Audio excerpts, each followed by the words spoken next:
नमो नमः मित्रों। जैसा कि आप सब जानते हैं, पिछले कुछ विगत दिनों से हम श्रीमद् भगवद गीता का के द्वितीय अध्याय का अध्ययन कर रहे हैं, जिसके अंतर्गत पिछले वीडियो में हमने 55 नंबर के श्लोक 54 नंबर के श्लोक पर चर्चा की थी। उस 54 नंबर के श्लोक में अर्जुन ने श्री कृष्ण से एक प्रश्न किया कि जो स्थिर बुद्धि वाला पुरुष होता है उसका लक्षण क्या होता है, वह कैसे बोलता है, वह कैसे बैठता है, वह कैसे चलता है। इस प्रकार का प्रश्न अर्जुन के द्वारा श्री कृष्ण से किया गया।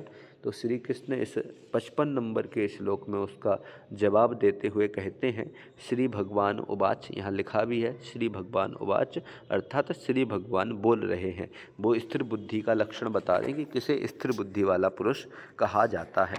इस श्लोक को पढ़ते हैं हम। प्राजहाति यदा कामान् सर्वान् पार्थ मनोगतान् आत्मन्येवात्मना तुष्टः स्थितप्रज्ञस्य तदुच्यते। देखिए क्या कहते हैं।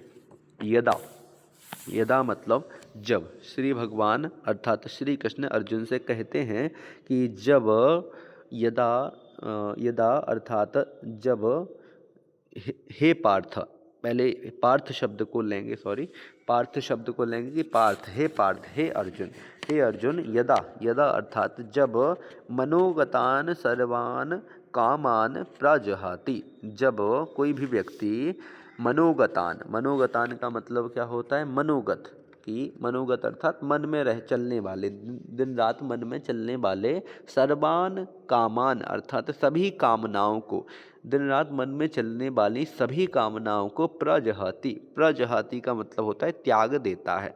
श्री कृष्ण अर्जुन से कहते हैं कि हे अर्जुन, जब यह जीव सर्वान कामान मनोगतान अर्थात मनोगत, मन में चलने वाले सभी, मन में चलने वाली सभी कामनाओं को, सभी प्रकार की इच्छाओं को प्रजहाति अर्थात त्याग देता है, तदा, तदा अर्थात तब, आत्मना आत्मनि एव अर्थात आत्मना का मतलब क्या है, आत्मना अर्थात आत्मा से, आत्मनि एव अर्थात आत्मा में ही, तुष्टः, तुष्टः का मतलब होता है संतुष्ट।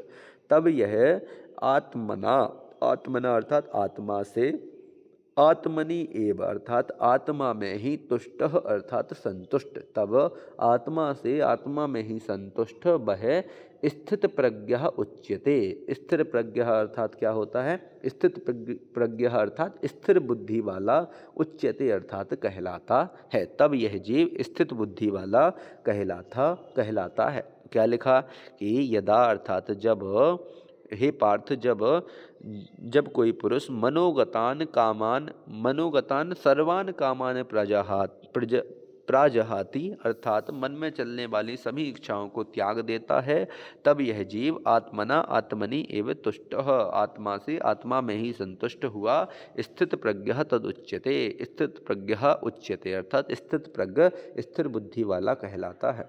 कुछ व्याकरणिक शब्द देखिए, जैसे कि मनोगतान शब्द है, जब मनस शब्द में गम धातु से त पित्ते करते हैं तो मनोगत शब्द बनता है। उसी का द्वितीय विभक्ति का बहुवचन रूप जो है वो मनोगतान शब्द है। तुष्टः शब्द है, तुष धातु से त पित्ते करेंगे और उसका प्रथमा विभक्ति एक वचन में तुष्टः रूप बनता है। स्थित प्रज्ञ है, स्थित शब्द में प्रज्ञ शब्द जुड़ करके उसमें ही प्रथमा विभक्ति एक वचन का रूप जो है वो स्थित प्रज्ञ बनेगा। आत्मन्येवात्मनः शब्द है तो इसमें 3 पद निकलेंगे, एक आत्मनि धन एव, फिर एक एव धन आत्मना। तो आत्मनि धन एव में यण संधि होगी, आत्मन्येव बन जाएगा, और आत्मन्येव धन आत्मना में दीर्घ संधि होगी, तो आत्मन्येव आत्मन्येवात्मना बन जाएगा। स्थित प्रज्ञस्तदुच्यते, एक पद ये है, इसमें भी 3 पद हैं। स्थित प्रज्ञा धन तदा, यहाँ पर विसर्ग संधि होगी, स्थित प्रज्ञस्तदा बन जाएगा। फिर तदा धन उच्यते में गुण संधि होगी, तदुच्यते रूप बन जाएगा।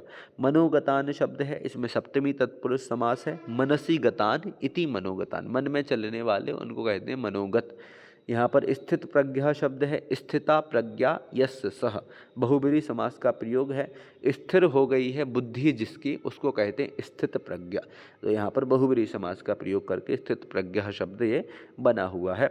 इस प्रकार ये अनुष्टुप छंद का बहुत ही सुंदर प्रयोग हमने पढ़ा, और ये 55 नंबर के श्लोक की चर्चा भी हमने की। आगामी 56 नंबर के श्लोक की चर्चा हम अगले वीडियो में करेंगे। तब तक के लिए धन्यवाद।